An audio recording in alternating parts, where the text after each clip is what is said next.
ፈተና በመጣብን ጊዜ እግዚአብሔር እንደሚወዳቸው ተመልከቱ። እውነቴን የምነግራችሁ ረስቼ ስለኖርኩ እማስታውስበት መከራ ሰጠኝ ተብሎ ነው መመስገን ያለበት። መጽሐፍ ቅዱስን ደብዳቤ ጽፎ ላከ፣ ንስሐ አባት ላከ፣ መጽሐፍትን ጽፎ ላከ። በቅዳሴ ጠራን፣ በትምህርት ጠራን፣ በመዝሙር ጠራን። ወንድሞቻችን ሲመጡ በመከራ ጠራን፣ አልተመለስንም። መጨረሻ ላይ ደግሞ የመከራ መልእክት ይልካል። እባካችሁ ኑ ነው። ለምን ነው የሚያድን አምላክ እንደ እግዚአብሔር ያለ አለን? ባለትዳሮች ሲጣሉ እኮ ነው ባጋባናቸው በ20 ዓመታቸው እኮ ነው ቤተክርስቲያን የሚመጡ ሲጣሉ ነው። ይኸው ከተጋባን ዓመታችን ነው፣ ምላትን አትሰማኝም፣ ምንም አታዳምጠኝም ማለት ይጀምራል። ማለት 20 ዓመት ጠፍቶ ኑሮ ምናምን መከራውን ነው ተደዝድዞ ነው ዚያ መከራችን ምን ተመስገን ነው እንኳን መጣችሁ። ወወልድ ወመንፈስ ቅዱስ አሃዱ አምላክ ቅድመ ዓለም የነበረ ይህንን ዓለም በካህሊነቱ የፈጠረ ዓለምን በቸርነቱ የሚመግብ ሥጋችንን ለብሶ ያዳነን ፈጣሪያችን መድኃኒታችን ኢየሱስ ክርስቶስ ስላደረገልን ስለ ቸርነት ሥራ ሁሉ ከባሕሪ አባቱ ከአብ ከባሕሪ ሕይወቱ ከመንፈስ ቅዱስ ጋር አንድ ለምትሆን መንግሥቱ ክብር ምስጋና ይድረሰው። የእናታችን የቅድስት ድንግል ማርያም የቅዱሳን መላእክት የቅዱሳን ሐዋርያት የቅዱሳን ነቢያት የቅዱሳን ሰማዕታት ጻድቃን ረድኤታቸው በረከታቸው ከእኛ ጋር ይሁን። እግዚአብሔር ፈቃድ ዛሬ የምንማማርበት የትምህርታችን ርዕስ እግዚአብሔር ሰይጣንን እንዲፈትነን ለምን ይፈቅድለታል በሚል ርዕስ ነው የምንማማረው። እንግዲህ መቼም ትምህርት ስንማር አንዳንድ ጥያቄ መመለስ ነው ዓላማው። ሰይጣን የሚፈጥርብንን ዓላማ መመለስ ነው። እርግጠኛ ነኝ የሁላችሁም ጥያቄ ነው። ነው አይደለም? እስቲ ነው የሚል ነው። እሺ እግዚአብሔር ይስጥልን። የሁላችሁም ጥያቄ ነው? ካልሆነ እንለፈው ርዕስን። የሁላችሁም ጥያቄ ነው? እሺ በብዙ ሰው የማያምኑ ሰዎችም ይህንን ይጠይቃሉ። እግዚአብሔር መልካም ከሆነ ለምንድን ነው እንደዚህ ያለ ችግር ሲደርስብን ዝም የሚለን? ለምን ዝም ይላል እግዚአብሔር የሚል ነገር አለ። መጽሐፍ ቅዱስንም ስናነብ የሚጋጭ የሚመስል ነገር ብዙ ነገር ታገኛላችሁ። የመጀመሪያው እግዚአብሔር ባህሪው መልካም ነው። ባህሪው መልካም ነው። በሱ ዘንድ ክፉ የለም። አልወ ጽልመት ውስተ መክፈልታቲሁ። በእግዚአብሔር በባህሪው ኃጢአት የለበትም፣ ነውር ነቀፋ የለበትም። እስመ ንጹሕ አጠባያቲሁ ለእግዚአብሔር። የእግዚአብሔር ባህሪ ሁሉ ፍጹም ንጹሕ ነው። እግዚአብሔር ባህሪው ንጹሕ ነው። ፈቃዱ ደግሞ መልካም ነው። ኄር እግዚአብሔር ለእለ ይትዔገሥዎ ወያድኅኖሙ በጊዜ ምንዳቤሆሙ። እግዚአብሔር ለሚታገሱት ሁሉ እግዚአብሔር መልካም ነው፣ በመከራ ቀንም መሸሸጊያ ነው ይላል ትንቢተ ናሆም ምዕራፍ 1 ቁጥር 7 ላይ። እግዚአብሔር መልካም ነው፣ በመከራ ቀንም መሸሸጊያ ነው። እግዚአብሔር መልካም ነው፣ በመከራ ቀንም መሸሸጊያ ነው። ወምስካኢነ ውእቱ አምላኩ ለያዕቆብ። የያዕቆብ አምላክ መጠጊያችን ነው። ወበይንተዝ ኢንፈርህ ለማድለቅለቀት ምድር ወለመኒ ፈለሱ አድባር ውስተ ልበ ባሕር። ስለዚህ ተራሮች ተነስተው ወደ ባህር ልብ እንኳን ተነስተው ቢገቡ ወይም ቢነቀሉ አንደነግጥም፣ የያዕቆብ አምላክ መጠጊያችን ነውና። ይሄ እግዚአብሔር መልካም እንደሆነ ነው የሚያሳየው። እግዚአብሔር ያበርህ ሊተ ምንትኑ ያፈራህኒ። እግዚአብሔር ብርሃኔና መድኃኒቴ ነው፣ የሚያስፈራኝ ምንም የለም። እግዚአብሔር ምእመና ለሕይወቴ። እግዚአብሔር የሕይወቴ መታመኛዋ ነው። ምንም የምፈራው ነገር የለም። እመኒ ጸብአኒ ተአይን እይፈራህኒ ልብየ። ሰራዊት እንኳን ከቦ ቢወጋኝ እግዚአብሔር መታመኛዬ ነውና አልፈራም ይላል። ስለ እግዚአብሔር ብርሃን ነው፣ እግዚአብሔር መድኃኒት ነው፣ እግዚአብሔር መልካም ነው። እሱ ራሱ ኖራል። አነ ውእቱ ኖላዊ ኄር ዘበአማን። እኔ እውነተኛ እረኛ መልካም እረኛ እኔ ነኝ ይላል። በጎ እረኛ እኔ ነኝ። እንኳን በአፋ ሆኖ መጠበቅ ይቅርና ራስን አሳልፎ በመስጠት እንኳን የሚጠብቅ እረኛ ነው እሱ። እግዚአብሔር ንጉሥ ሆኖ መጠበቁ፣ አምላክ ሆኖ መጠበቁ፣ በሰማያዊት መንግሥቱ በግርማ መለኮት ሆኖ መጠበቁ ድንቅ ነው። ከዚያ ያለፈ ደግሞ የሚደንቀው ራሱን በመስጠት የጠበቀን እረኝነት ግሩም ነው። ለእኛ ራሱን አሳልፎ መስጠቱ።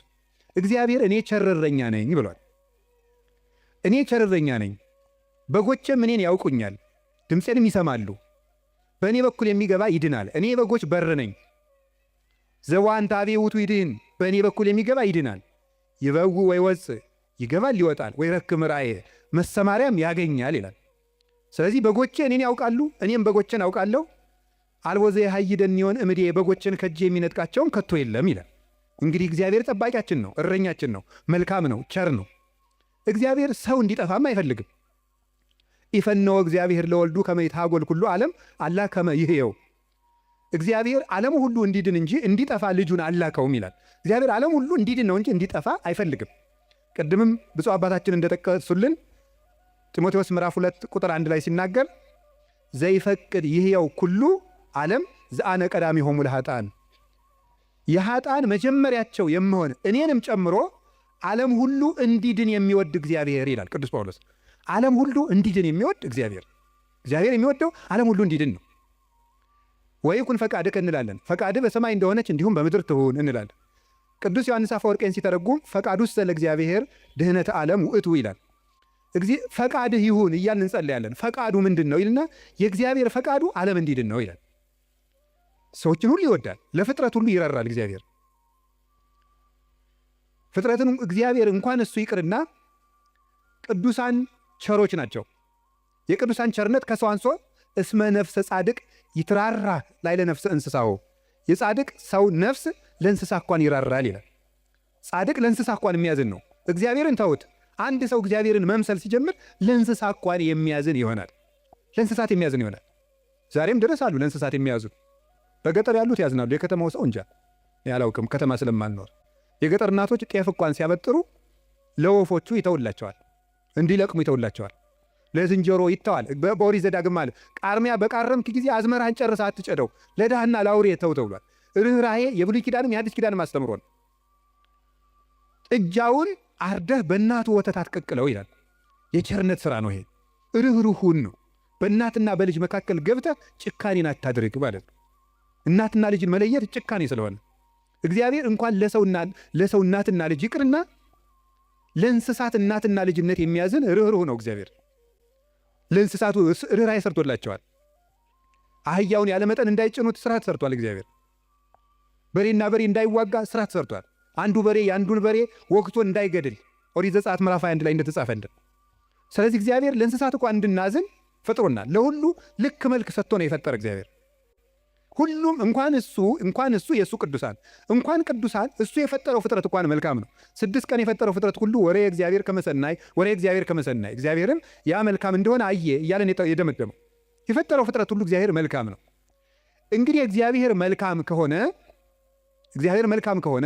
ቸርም ከሆነ እንዳንጠፋም የሚፈልግ ከሆነ እንድንድንም የሚፈልግ ከሆነ ቸር እረኛችንም ከሆነ እሱን ከተጠጋን ምንም የሚነጥቀን ከሌለ በሱ ስም እያመንን እሱን ጥግ እያደረግን የሱን ስም እየጠራን እየጸለይን እያስቀደስን በጎው እግዚአብሔር የት ሂዶ ክፉ ይደርስብናል የሚል ጥያቄ ሁላችንም እንጠይቃለን። ዲያብሎስ ራሱ ክፉ ነገርን ያመጣና እግዚአብሔር ቸር ከሆነ ክፉ ነገር ለምን አመጣብህ ብሎ ደግሞ ይጠይቀናል። ለዚህ መልስ ያጣች ነፍስ በእግዚአብሔር ተስፋ ቆርጣ ትቆበልላለች። ለምንድን ነው እግዚአብሔር የማያዝንልኝ? አንዳንድ ጊዜ ደግሞ እንዲያውም በተለይ ያሁኑ ትውልድ ምን ብሎ ሊጠይቅ ይችላል? ቆይ እግዚአብሔር በእኔ ስቃይ ደስ ይለዋል ይላል። እግዚአብሔር በእኔ ስቃይ ደስ ይለዋል ወይ? ለምንድን ነው እኛ ስንሰቃይ ዝም የሚለው የሚል ጥያቄ። እዚሁ ጋር የሚያያዝ አንድ የመጽሐፍ ቅዱስ ጥቅስ ላንሳላችሁ። አነ ውእቱ እግዚአብሔር ዘፈጠርኩ ብርሃነ ወገበርኩ ጽልመተ። ብርሃንን የፈጠርኩ እኔ ነኝ፣ ጨለማንም የሰራሁ እኔ ነኝ። አመጽ ሰላመ እፈጥር ሰላመ ወእገብር እኪተ። ሰላምንም አመጣለሁ ክፋትንም እፈጥራለሁ። አነ እግዚአብሔር ፈጠርኩ ዘንተ ኩሎ።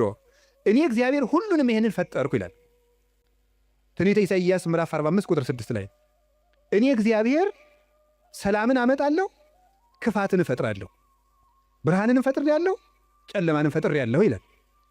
እዚያ ላይ እግዚአብሔር መልካም ነው አለ። አሁን ደግሞ እዚህ ላይ እኔ እግዚአብሔር ክፋትን እፈጥራለሁ ይላል። እግዚአብሔር ክፋትን ይፈጥራል? ምን ትላላችሁ? እንዴ እፈጥራለሁ ያለ እኮ ራሱን እግዚአብሔር ራሱ እኔ ክፋትን እፈጥራለሁ። እዚህ እኮ መጽሐፍ ቅዱስ ላይ ነው የጠቀስኩት። እግዚአብሔር እንደዚህ ብሏል፣ እግዚአብሔር ክፋትን እፈጥራለሁ ብሏል ይላል። ምን ትላላችሁ? እኔ ክፋትን የምፈጥር አምላክ ነኝ ይላል። እኔ ሰላምንም አመጣለሁ ጦርነትን የማመጣው እኔ ነኝ ይላል። ከዚያ መልሶስ ደግሞ ምን ይላል? ደግሞ መልእክተ ያዕቆብ ምዕራፍ 1 ቁጥር 3 ላይ ኢያሜክር እግዚአብሔር በእኩይ ይላል። እግዚአብሔር በክፉ ማንንም አይፈትንም ይላል። እንዴት ያለ ነገር! እግዚአብሔር በክፉ ማንንም አይፈትንም። ኢሳይያስ ላይ ደግሞ እኔ እግዚአብሔር ክፋትን እፈጥራለሁ። አልተጋጨም? ተጋጭቷል? እሺ አልተጋጨም። አንስታሴዎስ የሚባል ሊቅ ምን ብሎ ይናገራል? መጽሐፍ ቅዱስ ተጣልቶ አያውቅም። መጽሐፍ ቅዱስ የተጣላ መስሎ የሚታየን እኛ ከመጽሐፍ ቅዱስ ጋር ስለተጣላን ነው ይላል። አንተ ከመጽሐፍ ጋር ስትታረቅ መጽሐፍ ተጣልተው አያውቁም ብሎ ይናገር። ስለዚህ እግዚአብሔር መልካም ነው። እስቲ እግዚአብሔር መልካም ነው በሉ። እግዚአብሔር ቸር ነው በሉ። ሰው ሁሉ እንዲድን ይፈልጋል፣ ይረዳናልም። ልብ በሉ። እንዲያውም ምንድን ነው የሚለው? ወይ ፈቅድ ምክንያት ለድኂን እግዚአብሔር ሰውን ለማዳን ምክንያት ይፈልጋል። ሰውን ምክንያት ፈልጎ ነው የሚያድን እንጂ ቆይ እስቲ በገሌ በምን ልፍረድበት አይደለም የሚለው። የሚያድን ነገር ከዚህ ሰውዬ ምን ላግኝ፣ እንዲሁ ምን አይቼ ልማረው ነው የሚለው እንጂ እግዚአብሔር እንዲሁ በገሌ በምን ልፍረድ ይችንም ልመዝግብ አይደለም የሚለው። ኃጢአትን ብትቆጣጠር ኑሮ በፊት ማን ይቆማል ያለ ዳዊት ይሄን። ኃጢአትን ብትቆጥር በአንተ ፊት የሚቆም ማንም አይቆምም። ቸርነትን ነው የሚቆጥር።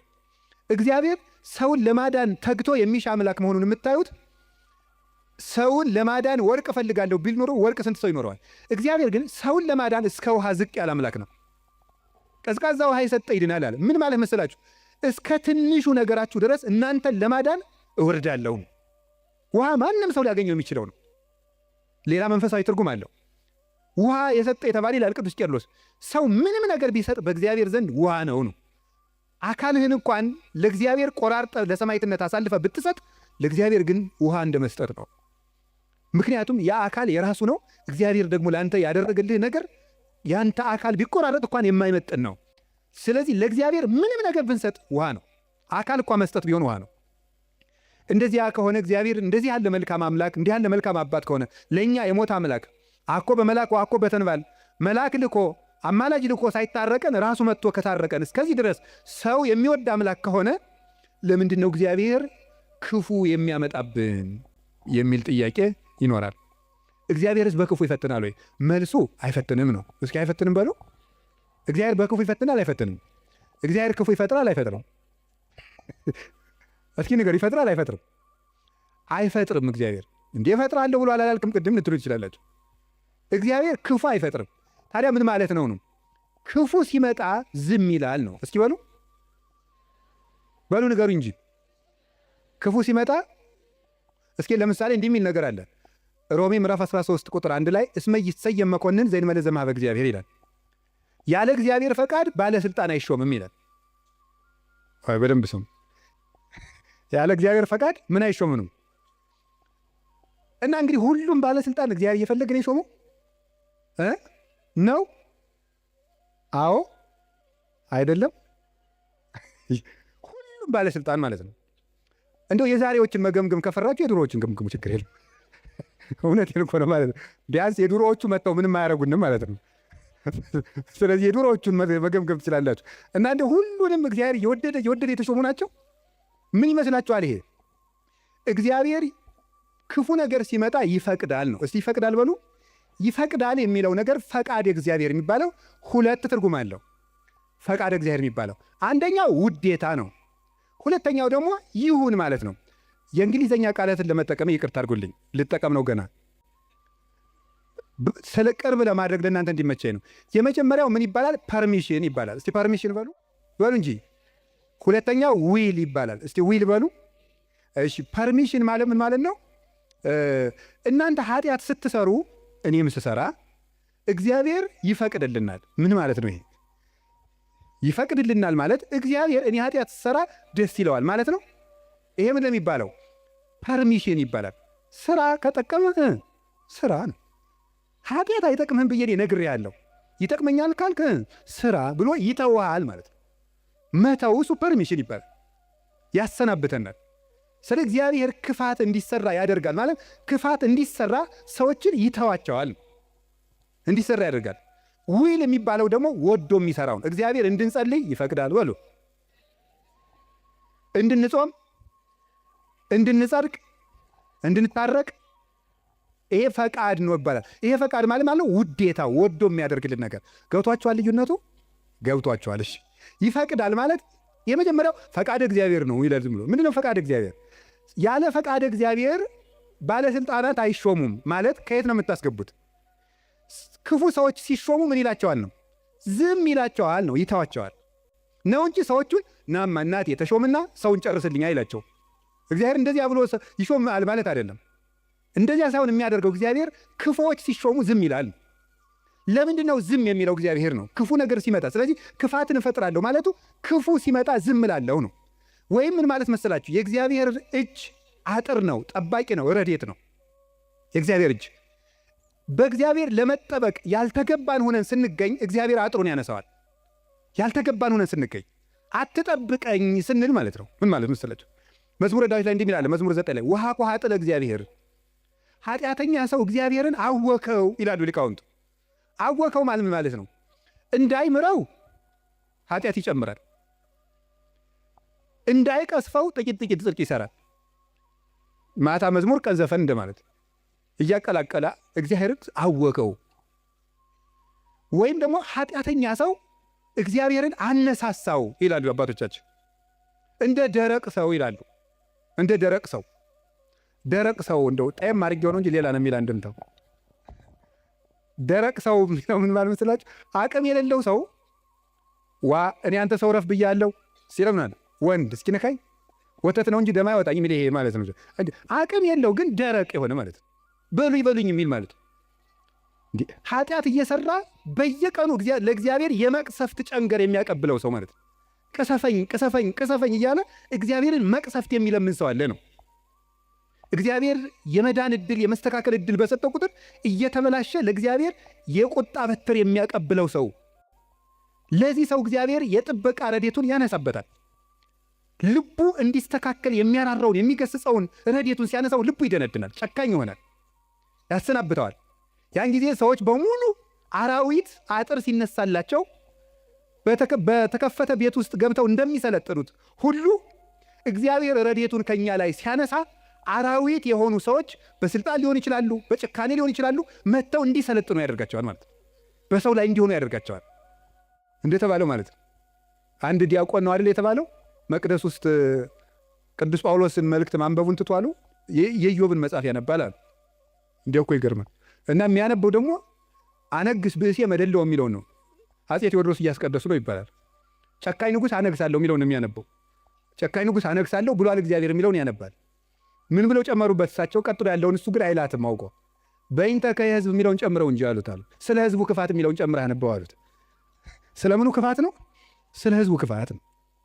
ስለዚህ ክፉ ነገርን ማን ነው ያመጣው ካላችሁን፣ እኛ በሉ ንገሩኝ እንጂ እኛ ነን ክፉ ነገርን የምናመጣው።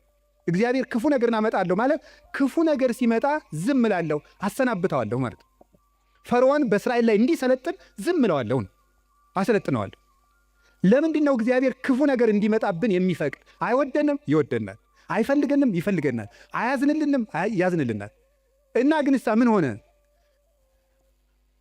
እንዳይጠብቀን እንዲጠብቀን የሚያደርገውን ነገር ሁሉ ቆርጠነዋል። ከእሱ ጋር መዋል አንፈልግም። እሱን በጸሎት ማነጋገር አንፈልግም። ሕጉን መፈጸም አንፈልግም። በቤቱ መኖር አንፈልግም። መታረቅ አንፈልግም። መስማማት አንፈልግም። በምን መልኩ ይጠብቃል? አብሮን ቢኖር ክፉ አይደርስብንም። አብሮን እንዳይኖር ደግሞ ቤታችን ቆልፈናል። እኔ በደጅ ቁሜ አንኳኳለሁ የሚከፍትልኝ ቢኖር እራት እበላለሁ ብሏል።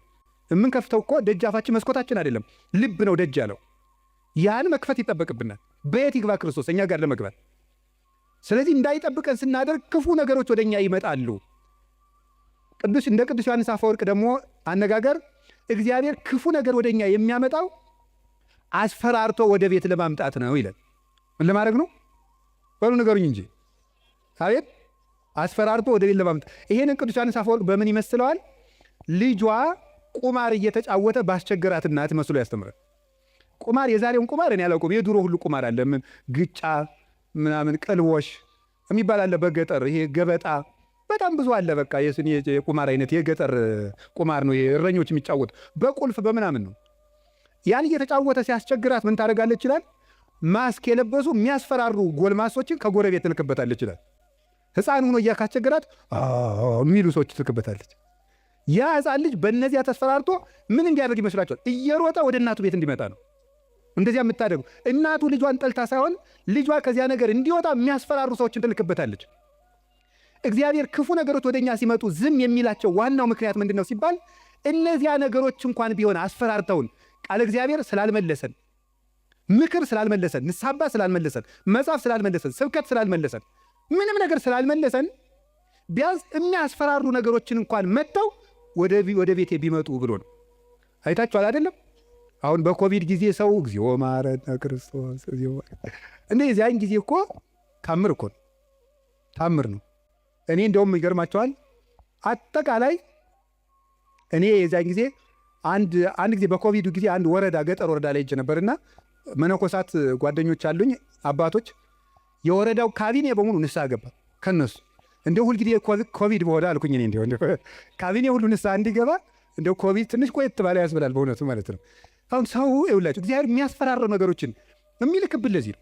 አንድ ችግር ሲገጥመን እንሰበሰብ። አምና የነነዌ እንግዲህ ታስታውሳላችሁ አይደል? ሁልጊዜ እንሰበስባለን። ችግር ሲመጣ እግዚኦ ባረነ ክርስቶስ እንላለን። እናቲቱ ግን እነዚያን የሚያስፈራሩ ነገሮችን የምትልክ መልሶ ወደ ቁማሩ እንዲሄድ አይደለም፣ ልጇ ከቤቷ ቁም ነገረኛ ሆኖ እንዲቀር ነው። እግዚአብሔር የሚያስፈራሩ ነገሮችን ብቅ የሚያደርጋቸው መከራዎችን እንዲመጡ የሚያደርገው እኛን ስለሚጠላል አይደለም፣ እንዲሰበስበን ነው። እግዚአብሔር ለነነዌ ሰዎች የሚገለብጥ መከራ እመጣለሁ ያላቸው ተመልከቱ። ይሄን የእናትነት ስራ ነው የሰራው እግዚአብሔር። ሊያጠፋቸው ፈልጎ አይደለም፣ አስፈርቶ ወደ እሱ ማምጣት ነው የፈለገ። ቅዱስ ያሬድ ለዚህ ነው አንተ አቡነ ወአንተ እምነ ያለው። አንተ አባታችንና አንተ እናታችን ነህ። እግዚአብሔር እናት ነው። ልጆቹ እንዲከፉበት ስለማይፈልግ የሚያስፈራሩ ነገሮች፣ ዮናስን እኮ ያለው ሂድና አስፈራራ ነው ያለው። አስፈራራቸው ፈርተው እንዲመለሱ ማለት ነው። ተጽናንቶ መመለስ ያቃተው ቢያንስ ፈርቶ እንዲመለስም። ስለዚህ ፈርተው ተመለሱ። እግዚአብሔር ክፉ ነገሮችን የሚልካቸው ወይም ሰይጣን ክፉ ነገሮችን እንዲያመጣ እግዚአብሔር ዝም የሚለው ለምንድን ነው ካላችሁኝ፣ ፈርተን እንድንመለስ ነው። ምን አላችሁኝ? ምን አላችሁኝ? ምን አላችሁኝ? አንዳንድ ጊዜ ሕፃን ሆነን ስናስቸግር ትዝ ይላችኋል። ለከተማ ሰው ብዙ ምሳሌ ቅርብ አይደለም። አንተ ነዚያ ምድጃ እየቆሰቆስክ ያደግከው፣ እኛ ስቶቭ ነን እንዳትሉ። እኛው ምድጃ ሲነድ ድሮ እሳት እማማ እያልን እናስቸግራለን። እሳት እኮ ነው የምንለምነው። ከዚያ መጨረሻ ላይ እምቢ ካል ኡፍ እያሉ ያስፈራሩናል። እምቢ ካልን አይ እንግዲህ ቀመሰው ብለው ተርኮስ ያደርጉናል። ድግም ቀን እሳት የሚባል አንቀምሳትም ከዚያ በኋላ ማለት ነው። እግዚአብሔር እንደዚያ ነው፣ እፉ ይለናል። እናታችን አባታችን ስለሆነ መመለስ ካቃተን አንዳንድ ጊዜም ተርኮስ ያደርገናል። ድግም ቀን እንዳይደግመን ማለት ነው። እና እግዚአብሔር ስለሚጠላን እንዳይመስላችሁ። እኔ እውነቴን እኮ ነው። እንዴት አድርጎ እንደሚወደን ተመልከቱ። አሁን እናት ልጇን በእሳት መተርኮስ ፈልጋ ነው አይደለም። ልጄ ጨርሶ ከሚቃጠል እንደው ትንሽ ይተኩሰውና ለሌላ ቀን እንዳይቃጠልብኝ ነው ነገሩ እኮ። እግዚአብሔር ጋነም እንዳይበላን እኮ ነው ትንንሽ ነገሮችን የሚተረኩሰን። ገንዘቦቻችን በማሳጣት ዘመድ እንዲሞትብን፣ ጓደኛ እንዲለየን በማድረግ ከሹመት እንዲሻሩ፣ እንድናጣ፣ እንድንዋረድ፣ ኃጢአት ስንሰራ የሚያዋርዱንን ሰዎች በመላክ ሰዎች እንዲደርሱብን በማድረግ በማጋለጥ ኋላ ከምትጋለጥ ዛሬ ባጋለጡ የሚያዋርዱ ሰዎችን ጭምር በመላክ እግዚአብሔር እኛን ትንሽ ተርኮስ እያደረገ ወደ ቤቱ ያመጣናል። እንዴት እንደሚወደን ተመልከቱ። ፈተና በመጣብን ጊዜ እግዚአብሔር እንደሚወዳቸው ተመልከቱ። እውነቴን የምነግራችሁ ጌታዊ ለምንድን ነው እንዲሁ? አክስቴም ሳምንት ዕለት ሞተች፣ እናቴ ደግሞ የዛሬ ወር፣ እንደገና ደግሞ የዛሬ 2 ወር ከስራ ተባረርኩ፣ እንደገና ደግሞ ይሄ ቀበረብኝ፣ ደግሞ ይሄኛው ተቃጠለብኝ፣ እንደዚህ አለብኝ። ጠልታኝ ነው ወይ? እባክህን ወይም እባክሽን ልጄ ወደ ቤቴ ኑ ማለቱ ነበር። እንዲህ አድርገህ ትፈልገኛለህ ወይ? ረስቼህ ስለኖርኩ የማስታውስበት መከራ ሰጠኸኝ ተብሎ ነው መመስገን ያለበት። አንተን እንዳስታውስህ የመጥሪያ ደብዳቤ ላክልኝ ነው።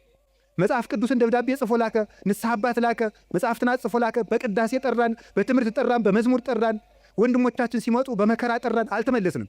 መጨረሻ ላይ ደግሞ የመከራ መልእክት ይልካል። እባካችሁ ኑ ነው። ለምኖ የሚያድን አምላክ እንደ እግዚአብሔር ያለ አለ እንዴ? ለምኖ እኮ ነው የሚያድናል። አሁን ሙሴን አላያችሁትም? እንዴት አስፈራርቶ መመለስ እንደፈለገ። እስራኤል ጣዖት ሲያመልኩ ሙሴ አቤት ተወኝ እጄ ላጠፋቸው ነው። አሁን ሙሴ እግዚአብሔርን ጨብጦት ይዞት እጄ ላጠፋቸው ነው። እንዲሁ እኮ ይገርማል እኮ እግዚአብሔር የሚያደርገው ነገር። ኧረ ተው አታጥፋ። እንዲህ ማብላት ሲያቅተው ጊዜ በረሃ አምጥቶ ጨረሳቸው ነው የሚለው አለ ሙሴ። እግዚአብሔር እንዳይሰደብበት ነው እሱ። 40 ዓመት ማብላት ሲያቅተው በረሃ አምጥቶ ጨረሳቸው ነው የሚለው አለ። እንዲሁም እነሱን አታጥፋ። አባቶቻችን ሲተረጉሙ አሁን እግዚአብሔር ሊያጠፋቸው ወዶ አይደለም ሙሴ እንዲሰራቸው እንዲቀጣቸው ብለው ነው እንጂ ይላል። እንግዲያስ ሂድና ቅጣ አለው። ሰርቶ ቀጥቶ እስራኤልን ወደ ራሱ ሰበሰባቸው። በማስፈራራት እንድንመለስ እግዚአብሔር ክፉ ነገር እንዲመጣ ያደርጋል። ከቃሉ ጋር ናቸው። ከቃሉ ጋር ናቸው። እግዚአብሔር ከሁላችን ጋር ይሁን። ስንት ሰው ነው እግዚአብሔር በሚያውቀው እንዴ ተነግሮ፣ እኔ እንዲያው አሁን ሰውየው መዚህ ስለሌለ ተመስገን ነው ልናገር። ተነግሮ ይሄንም አይሰማውም፣ ችግር የለም። ተነግሮ አልሰማ ያለ ሰውዬ የሳምባ ቲቪ ገብገብ ሲያደርገው የቆረበ ሰውን ያውቃሉ። ተመስገን ነው። እንኳን ቲቪ መጣ። እንዲህ እውነቴን እኮ ነው የምነግራቸው። ተርኩት ስንት ሰው ነው፣ ስንት አመፀኛ ነው። ጸበል እንደምን ሰነበታቸው፣ አማን ነው፣ ሰላም ነው፣ ፒስ ነው የሚለው ሁሉ ጸበል ሲሄድ እግዚአብሔር ይመስገን የሚለው እንዲሁ እግዚአብሔር ማን ይተርኩሰን እንጂ። እውነቴን እኮ ነው የምነግራቸው። እግዚአብሔር ማን ይተርኩሰን። ምድር ጠቧችሁ እኮ የምትራመዱት ሁሉ ጸበል ስትል ኩምሽሽ በቅ እንዲሁ ለተቸገረ እንድናዝን አረማመዳችን እንኳን ልክ እንዲኖረው ንግግራችን መጠን እንዲያበጅ እግዚአብሔር ማን ይተርኩሰን እንጂ። ተነግረን ሰምተናል እንዴ? እውነቴን ነው። ስለዚህ ስንቶቻችሁ አሁን እዚህ ውስጥ ራሱ ብቆሰቁስ እዚህ ከተሰበሰበው ውስጥ እግዚአብሔር በሚያውቀው እግዚአብሔር ነቅሶ ቢያወጣ ሲቸግራችሁ ወደ ቤተ ክርስቲያን የመጣችሁ ስንቶቻችሁ ናችሁ? ወይ ባል እንዴ ባለትዳሮች ሲጣሉ እኮ ነው ባጋባናቸው በ20 ዓመታቸው እኮ ነው ቤተክርስቲያን የሚመጡ ሲጣሉ ነው። ይኸው ከተጋባን ዓመታችን ነው፣ ምላትን አትሰማኝም፣ ምንም አታዳምጠኝም ማለት ይጀምራል። ማለት 20 ዓመት ጠፍቶ ኑሮ ምናምን መከራውን ነው ተደዝድዞ ነው እዚህ ወዲያ መከራችን ምን ተመስገን ነው እንኳን መጣችሁ። ዋናው መሸም ነጋ መምጣታችሁ ነው። ስለዚህ እግዚአብሔር ሰው ሁሉ ራሱን እንዲጠላ ሊያደርግ ይችላል። እንድንመጣም ከፈለገ እግዚአብሔር ሰው እንዲጠላን አያደርግም። ሰው እንዲጠላን ሰይጣን ሲያደርግ ዝም ይላል። ይሄ እግዚአብሔር እኛን የሚጠራበት መንገድ ነው። በቸርነቱ ወደ ቤቱ ይጥራን። የነነዌ ሰዎች የሚያስተምሩን ይሄንን ነው። እኛም ነገ ከነገ ወዲያ አሁን ሁላችሁም ችግር ካለባችሁ እግዚአብሔር ጠልቶኝ ነው አትበሉ። እግዚአብሔር ወደ ቤቱ ሊጠራ ይፈልጎ ነው ማለት ያለብን።